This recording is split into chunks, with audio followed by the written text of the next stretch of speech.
Passion d'entreprendre. Passion d'entreprendre. Passion d'entreprendre. Passion d'entreprendre.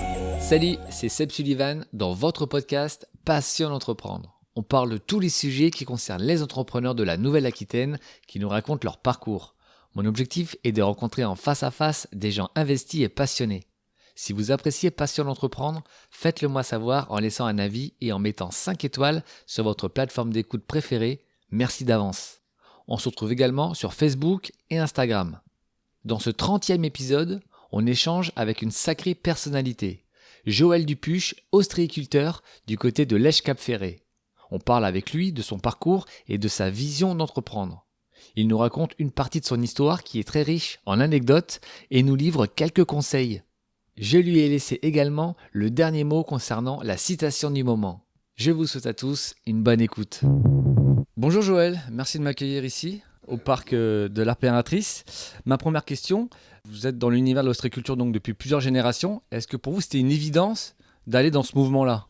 Oui, petit, c'était une évidence pour moi d'aller dans ce mouvement-là, parce que quand on vit dans des univers qui, à l'époque, il y a 70 ans, c'était pas le bassin d'Arcachon, aujourd'hui c'est à la mode, mais à l'époque, on n'était pas ravitaillé. On vivait très heureux, mais on était ravitaillé par les corbeaux quand même. Donc, on n'avait pas beaucoup d'ouverture d'esprit. Donc, on vivait dans un univers où, en plus, 98% des gens qui vivaient ici travaillaient en ostréiculture. Et quand on est gamin, on ne se pose pas de questions, on va faire des huîtres. Et vous n'aviez pas l'envie justement avec des camarades de faire autre chose ? Vraiment, c'était pour vous, c'était les huîtres, parce que voilà, c'était votre univers. D'abord, c'était un univers qui marchait très bien, où les gens gagnaient très très bien leur vie partout. Et puis c'était un univers normalisé pour nous. Quand on est gamin, on peut être aventurier, mais on n'est pas forcément à se projeter à 20 ans, je vais faire autre chose. Alors bien sûr qu'à 20 ans, j'ai eu envie de voir de la lumière, d'aller voir la ville. Mais jusqu'à 20 ans, ma vie était parfaite. L'ostréiculture, vous la voyez comment, l'avenir ? Parce que c'est vrai qu'avec tout ce qui se passe, avec le réchauffement climatique, vous avez une vision sur les 10 ans, pour vous, ça va être toujours un petit peu dans la même chose, ça ne va pas trop évoluer, c'est un petit peu comme un cocon, où non, il va se passer pas mal de choses. Non, je pense qu'on aura de plus en plus d'emmerdements et de contraintes. Ça, c'est une certitude. Je pense qu'on aura de plus en plus de problèmes, parce que les zones où se développe l'ostréiculture partout en France sont des zones où il y a un développement touristique phénoménal.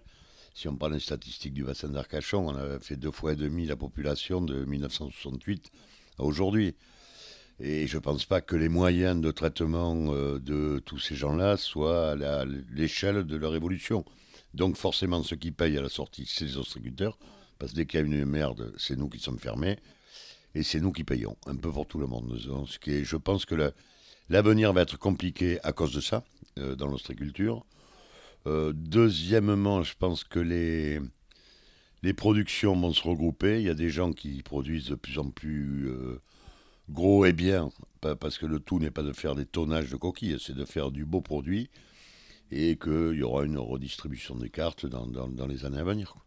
Et est-ce que l'huître, ça évolue dans le sens, est-ce que l'huître que je mangeais il y a 15 ans et l'huître que je mange maintenant, c'est la même ou pas ?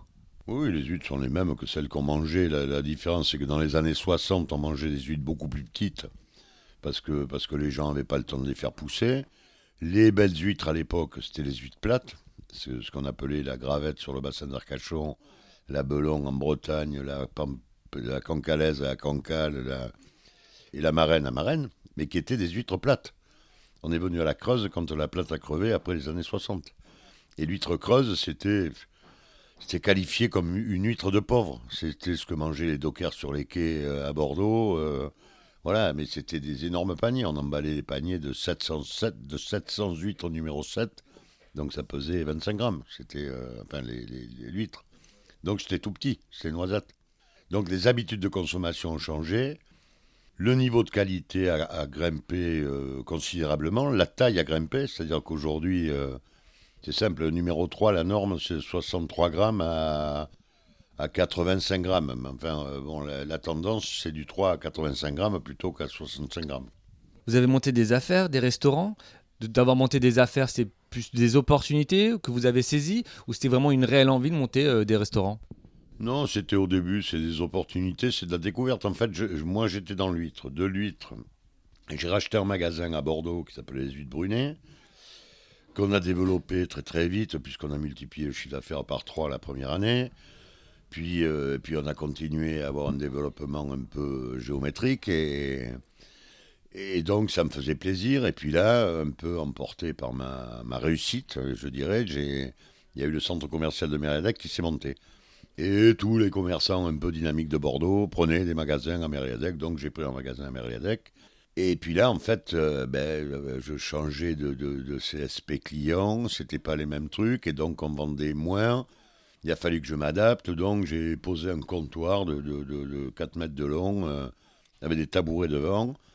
Et je me suis aperçu que la dégustation marchait, puisqu'on arrivait à faire 80 dégustations à l'époque, juste avec des huîtres, du pâté et un coup de vin blanc, quoi. Et donc, comme ça marchait, je me suis dit, tiens, mais cette dégustation, ça marche. Donc, chez Brunet, il y avait une affaire à côté qu'on a ouverte avec un concept qui était huîtres, saumon fumé, foie gras, pâtisserie, fromage, café. Donc, on n'avait pas de chef cuisinier et on n'avait pas de problème de bail, d'extraction, restauration, etc. Et donc, comme ça a marché pas mal, après, je me suis engueulé avec mon père. Donc, après, j'ai remonté mon premier restaurant Joël D, toujours sur le même concept, qui est un concept donc sans cuisine, facile à envoyer, à 3, un bon écaillé, un mec derrière, un serveur, on envoyait tout ce qu'on voulait. Comment dire ? J'ai pas choisi la restauration. C'est l'adaptation d'une activité de chez moi qui ne marchait pas trop, que j'ai réussi à faire marcher. Je me suis aperçu qu'en la faisant marcher, j'ai trouvé un autre espace, quoi. C'est un pur hasard. C'est de la chance, voilà, puisqu'on va en parler tout à l'heure. C'est de la chance. Vous avez été vice-président de la CCI pendant plusieurs années. Vous en gardez quoi comme souvenir ? D'abord, j'en garde des merveilleux amis. J'en garde de merveilleux souvenirs. Sûrement quelques ennemis intimes, parce que moi, je suis un peu grande de gueule. J'ai tendance à m'exprimer assez fortement, avec conviction, nous dirons. En fait, quand on est entrepreneur, on voit l'ensemble des gros circuits administratifs, que ce soit les collectivités, les mairies, les services fiscaux, les grandes administrations. Et bien, quand on était à la Chambre de commerce et qu'on est vice-président, en fait, on rentre dans ces univers-là. Et donc, ça m'a permis de voir... En fait, c'est comme si on était dans une salle avec le public. Et là, d'un seul coup, j'étais derrière, dans les coulisses, et je regardais la scène, et j'ai appris comment ça marchait. Et je sais comment marchent maintenant les gens, comment fonctionne la haute administration, comment fonctionnent les administrations, quelles sont leurs motivations, quelle est leur vraie motivation profonde. Et donc, ça change effectivement sa relation au monde, à cette espèce de monde de la politique, du truc, qui est une espèce de cathédrale devant la plupart des gens. C'est ça, c'est un peu hors sol, et du coup, ça permet de connaître un peu les derrières les forces et les faiblesses, nous dirons. Dans ce milieu-là, c'est où quand je sais que moi je discute souvent avec des entrepreneurs, ils me disent quand je vais voir le banquier, s'il ne connaît pas la position de l'entrepreneur en fin de compte, ils ne se mettent pas à la place, ils ont été dans une sphère qu'ils ne connaissent pas et ils ne vont pas chercher à comprendre. Ouais, mais c'est vrai que ça a été un de mes dadas quand j'étais à la Chambre et j'avais bossé avec Juppé et Raffarin sur le sujet. C'était le financement du BFR, du besoin en fonds de roulement des entreprises. En fait, nos banquiers, dans ces années-là, jusqu'à 1994, savaient financer de l'investissement, savaient financer de l'immobilier, savaient financer des choses matérielles. Dès qu'on rentrait sur l'immatériel, les mecs étaient paumés parce que ça leur parlait pas et que c'était pas leur vie, quoi. Un gars qui dit, il me faut, je vais dire une connerie, mais 50 000 de plus pour aller faire une démarche export à Hong Kong, qui marchera ou qui marchera pas. Et de toute manière, le temps que sa démarche aboutisse et qu'il ait les effets et les résultats de sa démarche, il y a pour 3-4 ans. Mais 3-4 ans, ou pendant 3-4 ans, il va bouffer des ronds avec ses charges d'exploitation. Et qu'est-ce que va lui dire son banquier ? Vos résultats, ça me nuise, donc je vous baisse vos facilités. Ça, c'était le comportement de beaucoup de banquiers. Alors la BPI a beaucoup changé ce système-là. Elle a amené de l'huile dans les rouages et elle a amené des compléments de financement là où les banquiers ne voulaient pas aller. Donc c'est assez énorme. Et puis aujourd'hui, les crowdfunding, les love money et compagnie sont beaucoup plus facilement accessibles qu'ils n'étaient à l'époque avec les lois TEPAD, défiscalisation, donc qui ont pu amener des gens à défiscaliser en investissant dans les entreprises, ce qui est vachement bien. Voilà, donc la donne a beaucoup changé quoi, depuis ces années-là. Mais c'est vrai que les banquiers et les capitaux risqueurs à l'époque, qui étaient c'était la naissance, les années 70-75, 75-80 même, des capitaux risqueurs, Les tickets d'entrée pour un capital risqueur, à l'époque, c'était 5 millions de francs. Il n'y avait pas beaucoup d'entreprises qui pouvaient y prétendre, quoi. Donc, c'est vrai qu'on ne savait pas financer l'immatériel, on ne savait pas financer le BFR. Aujourd'hui, la BPI pallie énormément à ce genre de choses et j'en suis ravi pour les entrepreneurs. Et justement, avec votre grosse expérience, quel conseil vous donneriez, vous, à des futurs entrepreneurs par rapport au parcours ? Alors, si je pouvais donner un conseil aux entrepreneurs, d'abord, c'est un, rêver, parce que créer une entreprise, c'est un rêve. 2, espérer, ne cessez jamais d'espérer. 3, oser. Oser, vraiment, oser, oser, oser. Et 4, il y a une phrase qui m'avait marqué d'un mec qui s'appelait Townsend. Je crois que c'était le créateur d'Avis, des grosses boîtes de location. Ça m'avait marqué un séminaire un jour. Il avait dit l'argent n'est que le sous-produit de la réussite. Si quand vous créez une entreprise, vous ne courez qu'après l'argent, alors vous allez peut-être gagner. Mais franchement, vous allez finir comme un pauvre con à la fin de votre vie. Vous aurez que votre blé. Voilà. Et ça ne sera pas terrible, terrible. Est-ce que vous avez eu des modèles, vous, durant votre parcours, des gens qui vous ont inspiré ? Mais je crois qu'on a toujours des gens qui nous inspirent, des gens qu'on croise déjà tout gamin. Quand on est ado, on regardait des gens et puis on se dit, ah ben tiens, quand j'aurai 3 ans de plus, je voudrais être comme lui. Et puis quand on le revoit 3 ans après, on se dit, putain, il n'a pas beaucoup avancé. En fait, je pense qu'à un moment, chacun à son niveau, mais c'est comme en sport, quoi. On va dire, je commence à courir, je cours avec un mec qui court à 7 km/h et demi, je vais essayer de courir à la même vitesse que lui. Donc on a l'espoir d'être comme lui. Et puis finalement, on y arrive. Et puis finalement, on s'entraîne et on court à 8 km/h ou 8 km 2. Et notre modèle, c'est plus celui qui court à 7,5, celui qui court à 9,2, à 9,6. Et donc, en permanence, je crois qu'on regarde, on regarde ce qui nous plaît, d'abord, qui nous intéresse, et ceux qui font mieux que nous. Et je pense qu'il faut les regarder avec pas de l'envie au sens négatif du terme, mais de se dire, putain, mais au sens de l'envie de performance. J'aimerais performer autant qu'eux et de bouger tout le temps. On a un petit jeune qui travaillait avec nous et qui était un peu tout mou, et je lui ai dit, mais putain, performe-toi, tout seul. Dis-toi, mais je vais faire mieux. Et je crois que c'est ça, quoi. Et l'entrepreneur, c'est quelqu'un qui accepte pas une espèce d'orthodoxie et une normalité et qui ose sauter la barrière, aller de l'autre côté pour tenter. Dans votre activité, ici dans les parcs de l'Impératrice, vous occupez du recrutement ? On gère le recrutement comme une petite boîte. Hein. On traite, on fait passer parmi tous les collaborateurs de la boîte, voir si le mec convient, et puis après on débrief, voir s'il va bien. Mais le recrutement, c'est quelque chose de très difficile, parce que c'est de l'humain. L'humain, ça évolue. Ça évolue dans son univers, ça évolue dans les gens avec qui il vit. Et que son mental, ses certitudes, ses désirs du moment ne sont pas forcément ceux de demain. Et que donc, c'est un peu compliqué. Alors, il y a des gens hyper performants, mais vraiment hyper performants, des mecs qu'on reçoit, et des fois, je me dis, putain, qu'est-ce que je pourrais en faire, quoi ? J'ai pas de place, mais j'aimerais bien le garder parce qu'il a le profil.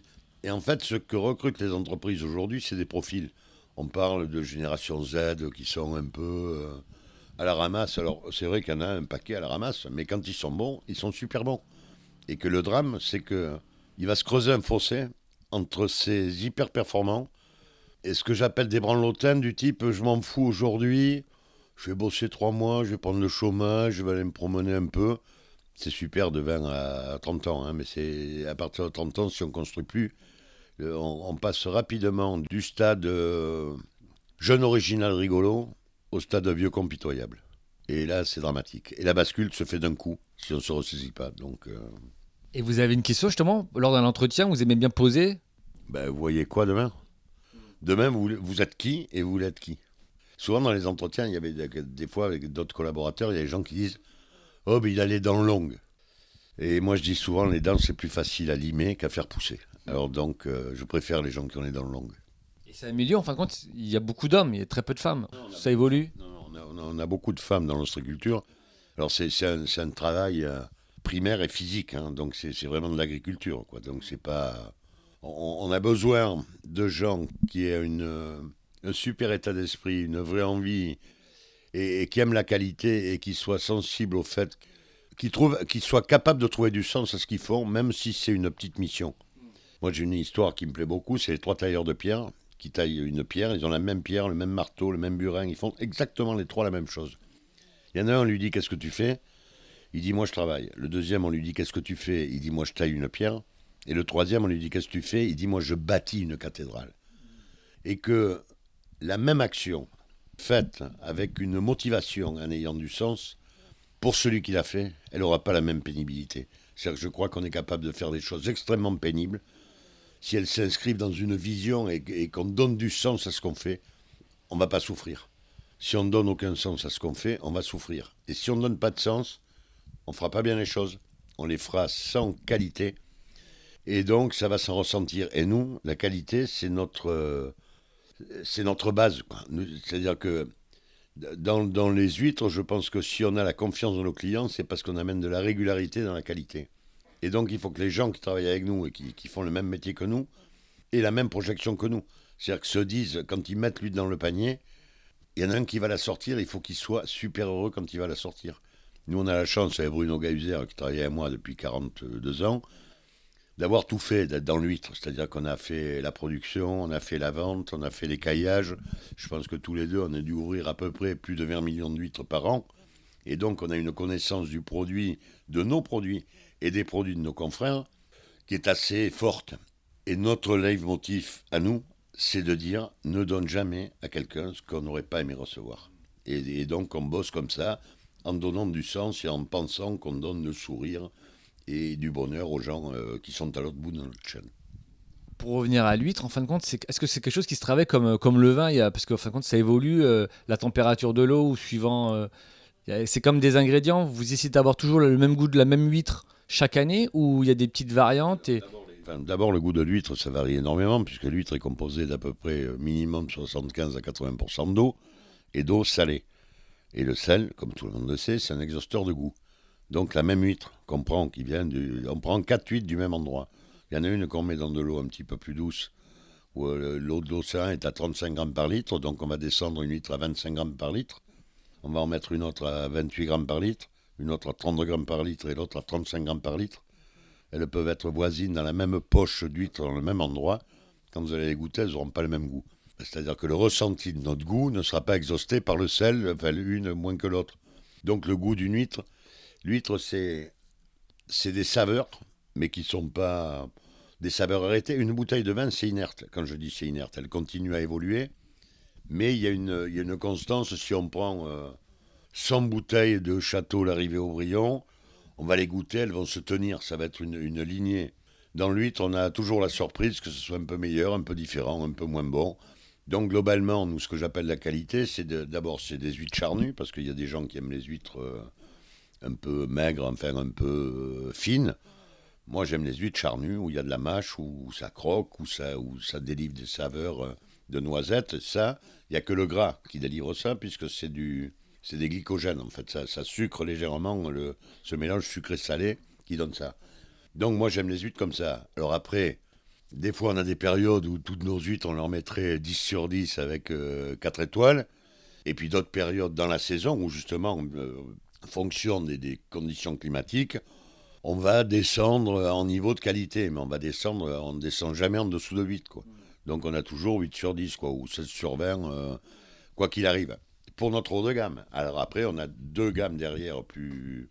On a le déclassé de la première gamme, du très haut de gamme. Ce qu'on appelle les déclassés, les huîtres qui n'ont pas forcément la forme parfaite, enfin qui ne sont pas parfaites. On les déclasse en spécial. Mais il y a toujours ce charnu, il y a toujours ce chair. Mais c'est moins parfait. Et souvent, quand une huître a la coquille un peu creuse, elle a moins de place pour le mollusque dedans. Donc le mollusque sera moins gros que dans une huître qui est bien ronde. Donc ça, c'est nos 2 produits. Et puis après, on a un produit que nous ont demandé nos clients qui ressemble plutôt à la fine, donc un peu transparent. Mais bon, moi, c'est pas ma came. Pour vous, quelle a été la rencontre la plus marquante dans votre parcours professionnel ?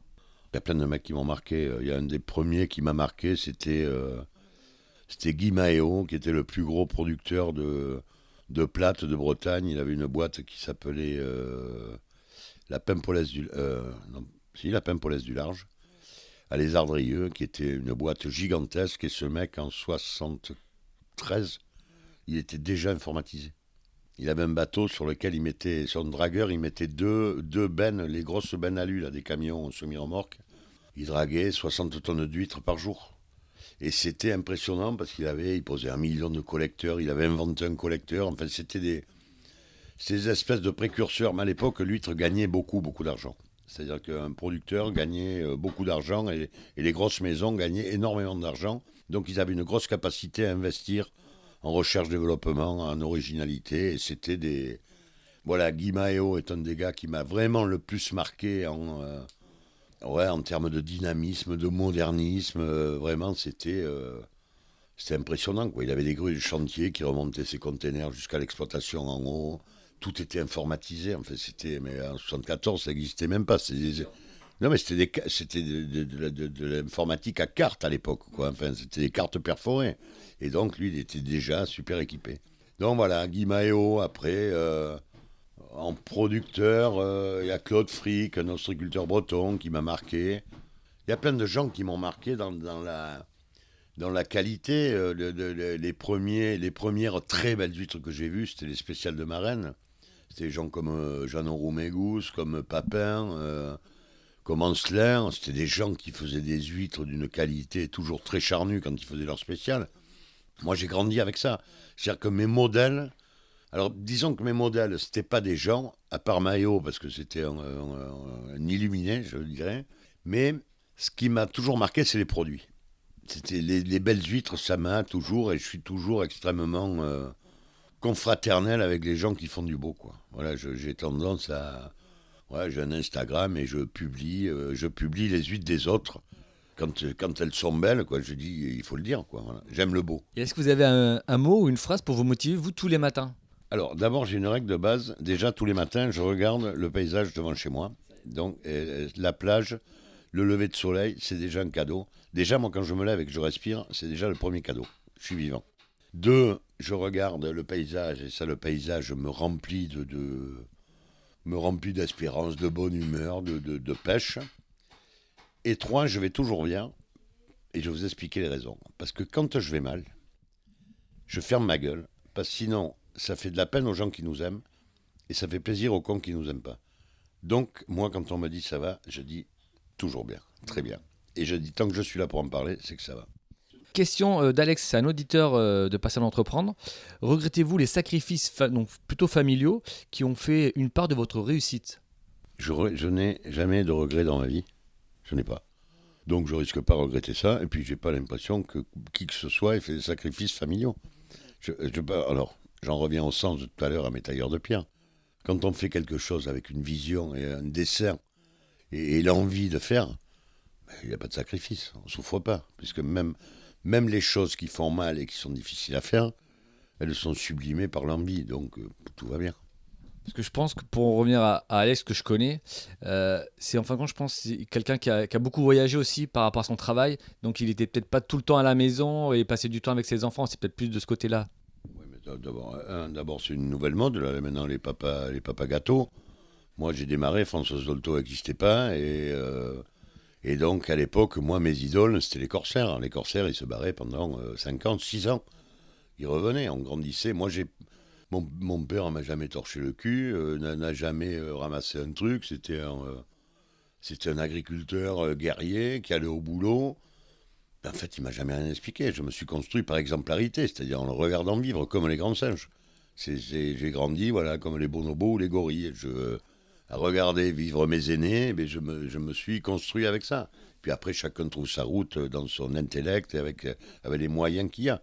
J'ai horreur quand les gens disent « Ah, mais il ne faut pas parler comme ça ».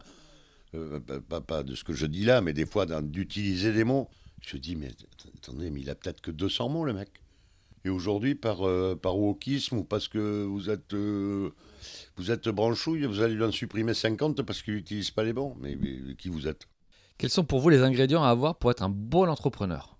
Non, je pense qu'il faut avoir envie. Il faut avoir un projet. Je pense qu'il ne faut pas pomper. Si on pompe, on n'existe pas. Je pense qu'il faut avoir un projet, trouver sa voie, trouver son intérêt, quel qu'il soit manuel, intellectuel ou autre. Il faut trouver son espace, oser. Accepter des contraintes, j'ai failli dire de la souffrance, mais ça ne peut pas être de la souffrance, parce qu'à partir du moment où c'est voulu, c'est des contraintes. Et réfléchir à ce qu'on ne veut pas. Parce que je pense que le mec qui veut être un grand concertiste, s'il veut pas faire des gammes tous les matins, faut pas qu'il espère être grand concertiste. Donc à un moment, il faut qu'il y ait une adéquation entre ce qu'on veut et ce qu'on veut pas et le but qu'on vise. S'il n'y a pas ça, ça peut pas marcher. Là, on fait que des déçus. Voilà, le mec, il sera jamais concertiste, il ira jamais sur scène, et dès qu'il va jouer du violon, il va prendre une claque dans la gueule parce qu'il joue mal. Et donc, voilà, s'il veut pas faire de gamme, il faut qu'il laisse tomber ça. Donc, de l'envie, une acceptation de contraintes, un engagement vraiment total, et avoir de la chance. Être là au bon moment, avec les bonnes personnes, voilà. Alors, par contre, c'est pas parce qu'on n'a pas de chance un jour et qu'on se plante qu'il faut s'arrêter. Celui qui gagne est celui qui n'arrête jamais. Parce que si on arrête, on ne peut pas gagner. Il n'y a pas d'arrêt de l'arbitre. Voilà. Ou c'est KO et on a perdu, ou on continue à se battre. Parce qu'on ne sait jamais, on peut peut-être en passer une qui va toucher bien. Et l'entourage, s'entourer avec des bons professionnels, avec la famille, c'est important. Vous pensez que une personne qui est déterminée peut réussir toute seule, en fin de compte? Non, je ne pense pas alors, personne ne peut réussir tout seul. Je pense que les équipes sont la base, mais je pense que la détermination et l'envie que l'on a va générer une adhésion chez plein d'autres qui vont donner une cohésion d'équipe parce que chacun sera sur la même projection. On aura tous on aura un peu tous la même vision. Et que si on a tous la même vision, on va tous tirer le bateau dans le même sens. Et donc ça va marcher. On est début 2024. C'est quoi vos projets pour, à titre perso et par rapport à l'entreprise? L'entreprise, c'est de continuer à développer nos marchés et notre activité, qui a été un peu compliquée ces 5 dernières depuis 2019. On s'est tapé 2 années de Covid, on a redémarré un peu. Là, ils nous refont une fermeture. Ça, il va falloir qu'ils arrêtent parce que ça commence à faire chaud et compliqué pour beaucoup. Non, nous, on va continuer à développer. Moi, j'ai pas j'ai pas une vision grandiose. Moi, dans l'huître aujourd'hui, je fais partie les huîtres, les parcs de l'Impératrice, on fait partie des petits, des gros. C'est-à-dire qu'on a Gilardeau, Papin, Ancelin, Tarbouriège, Pratarkoum, Cadoré, qui sont des très grosses affaires devant nous. Nous, on est le petit de cette cohorte-là. Mais on a notre place, on vit heureux, on s'entend bien avec tout le monde, on développe un marché très régulièrement qui nous permet de faire tout monter à la fois, c'est-à-dire la gestion du social, la gestion du sourcing, la gestion de la qualité. Parce qu'à un moment, si on explose, et plus on a d'images et on commence à avoir une très bonne image, plus on a de demandes, le problème c'est qu'il faut gérer la demande. Parce que si on fait n'importe quoi, le niveau de qualité va baisser et au lieu d'avoir 8 à minima, on va se retrouver avec 6, sauf qu'avec 6, on va flinguer notre image de marque. Et moi, j'ai pas envie. J'ai envie qu'on reste sur du haut. Donc, pour rester sur du haut, il faut avoir une évolution entre 5 et 10 points par an, quoi. Voilà, il faut qu'on puisse tout gérer à la fois. Le meilleur spot pour vous pour manger des huîtres, c'est quoi? C'est forcément avec des amis? C'est des huîtres uniquement? Parce qu'il y a beaucoup de gens qui aiment, j'ai envie de dire, rajouter des ingrédients dedans. L'échalote et vinaigre, moi je trouve ça horrible. La petite saucisse qui va bien avec. Une petite bouteille de vin blanc, après on choisit. Pour moi, ce serait du muscadet. Pour vous, c'est quoi le truc un peu... après, c'est propre à chacun, je sais. Mais pour vous, personnellement? Alors, pour moi, personnellement, j'ai pas de règle. Alors, pour le vinaigre échalote, le citron, moi, je pense que dans la vie, les gens, ils vivent comme ils veulent et ils trouvent leur plaisir comme ils veulent. Si le mec, il aime le vinaigre échalote, qu'il mange du vinaigre échalote et avec ses huîtres. Ça, c'est pas... Pour moi, c'est pas une hérésie, c'est pas un péché dramatique. Ah non, du tout. Mais vous ressalez jamais un plat? Vous mettez jamais de poivre dedans? Eh bien voilà, ou du piment d'Espelette. Et vous n'avez pas l'impression de gâcher la nourriture que vous reconditionnez? Oui, enfin, ça dépend. Quand c'est cuit, c'est mijoté. Mais vous, c'est une huître. Enfin, vous travaillez l'huître pendant des années. C'est mijoté quand vous bouffez un carpaccio. Je pense pas de carpaccio. Ah bon, ouais, mais forcément, vous n'avez pas de goût alors. Et, mais non, mais on ressale, chacun. Moi, ce qui m'intéresse, c'est que le mec, quand il mange une huître, il ait le sourire. Voilà, ça m'intéresse. Si il est dans l'interrogation et dans l'intellectualisation, pour moi, c'est un peu animal manger une huître.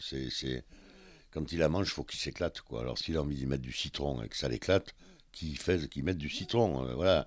Pour moi, nature, cuite, non, avec de tout. J'ai pas de règle. D'abord, j'en mange très souvent, donc j'ai une tendance à varier l'accommodement. Là, j'ai inventé une recette d'huître chaude J'ai mis du beurre salé très généreusement dedans, gros comme mon pouce, et j'ai un très gros pouce. Et après, j'ai mis du poivre, de la mignonnette de poivre moulu dessus. Je mets entre 8 et 10 minutes au four à 250 degrés. Donc le poivre torréfie avec la chaleur. Il frit dans le beurre, qui fond sur l'huître, qui avec le jus de l'huître fait un mélange jus, iode, poivre, beurre. Ça tombait par terre. Et ça me fait plaisir de le faire. Et des fois, je m'en fais tout seul tellement j'aime ça. Mais voilà. Mais j'adore les huîtres. Des huîtres fraîches, moi, je peux en bouffer 3 douzaines. Mais il faut qu'elles soient charnues. Une huître maigre, je peux pas. Un conseil de lecture pour nos auditeurs, quelque chose qui vous a marqué il n'y a pas longtemps, là, ou une lecture ou un livre que vous aimez bien avoir à portée de main sur une table basse. Déjà, il y a Sauveterre. Ça, c'est mon bouquin fétiche.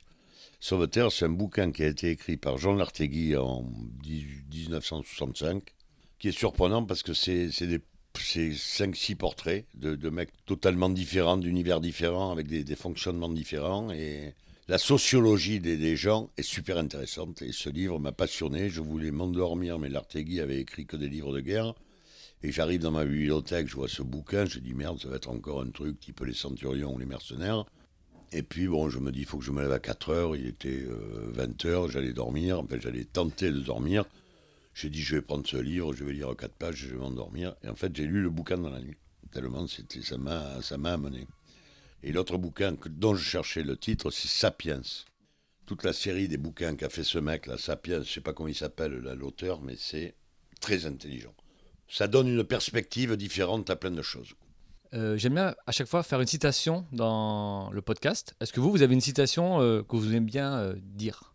J'ai plein de citations parce que j'adore les aphorismes et les proverbes, parce que je trouve que c'est la concentration de la pensée et des pensées qui parfois remontent à très longtemps et qui permettent de réduire. En fait, c'est comme en musique. En musique, c'est moins on met de notes, plus on est bon. C'est la bonne note au bon moment. Et je trouve que l'aphorisme ou le proverbe, c'est la concentration d'une pensée, d'une réflexion en quelques mots, donc ça me va bien. Non, il y a une phrase que j'aime beaucoup et qui me plaît beaucoup, c'est celle d'un rabbin du XVIIe siècle qui dit « Ne demande pas ta route à celui qui la connaît, tu pourrais ne pas t'égarer. » Et moi, j'adore m'égarer. Voilà, et il faut s'égarer dans la vie. Merci beaucoup Joël. Et merci à vous, et puis bonne chance à tous. Ciao. Je vous remercie pour votre écoute, j'espère que vous avez passé un bon moment. N'hésitez pas à vous abonner et à laisser des commentaires sur Spotify, Audioblog et Apple Podcast. Et on se retrouve également sur Facebook et Instagram. Soyez forts et déterminés dans tous vos projets. À très vite dans vos écouteurs pour un nouvel épisode de votre podcast. Passion d'entreprendre. Passion d'entreprendre. Passion d'entreprendre.